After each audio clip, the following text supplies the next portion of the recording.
Gouin. Et c'est l'édito politique. Bonjour Françoise. Ma chère Cécile, bonjour. Mon cher Patrick, bonjour. Oui, c'est le jeudi, c'est de Gouin, confinement ou pas. Alors les journaux sont partagés ce matin, Oui. Françoise, après l'intervention d'Emmanuel Macron, et vous dites que c'est un double pari perdu, c'est-à-dire... D'abord, c'est un pari perdu sur le plan des territoires. Les territoires, il n'y avait que ça à la bouche, vous vous souvenez? On confinait pas déjà, parce que c'est un gros mot. Et puis, on faisait au cas par cas de la véritable dentelle. Qu'est-ce qui s'est passé hier? Hop, disparu les territoires. Nous avons une mesure nationale. Si vous appelez ça un confinement, je ne sais pas comment vous l'appelez. Mesure nationale, c'est-à-dire qu'en clair, on met Quimper à égalité de Bondy.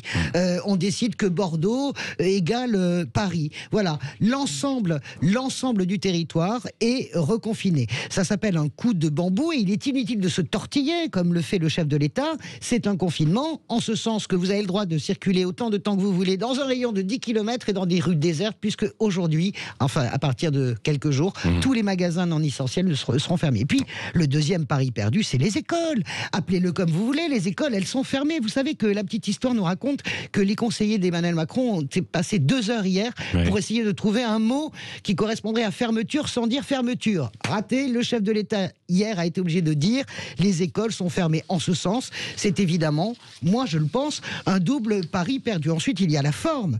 Il y avait du nous partout hier soir. C'était nous, c'était nous, c'était nous. Notamment cette phrase, moi, qui m'a un peu halluciné, pardonnez-moi de cette expression péjorative. Nous avons fait un choix collectif. Alors, il y a quelque chose, Cécile et Patrick, qui a pu m'échapper. Je pense que j'ai dû rater des grandes sessions parlementaires où on demandait leur avis à tout le monde. Je dis simplement que nous en serons au 55e Conseil de défense, à l'heure de reculer, de manger son chapeau d'une certaine manière. Emmanuel Macron, le monsieur je, est redevenu subitement le monsieur nous.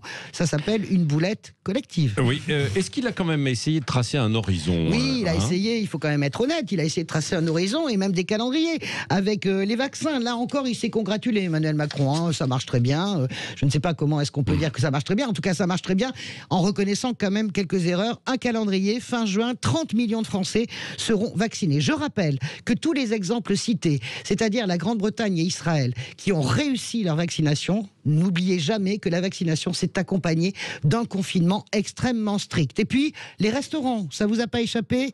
Le 15 mai, on pourra envisager les terrasses. Voilà, 2 dates. C'est un engagement extrêmement fort, mais je le redis aujourd'hui, c'est un pari solitaire perdu, déguisé en pari collectif qui se veut gagnant. Personne n'est dupe. Les sondages, depuis hier, ne s'y trompent pas. La grande majorité de Français considèrent que ces mesures ont été prises beaucoup trop tard. Et malgré tous les éléments de langage du monde, eh bien, rien ne fera effacer cette réalité. Merci Françoise de Gouin, vous reviendrez dans le Avec petit plaisir. déjeuner.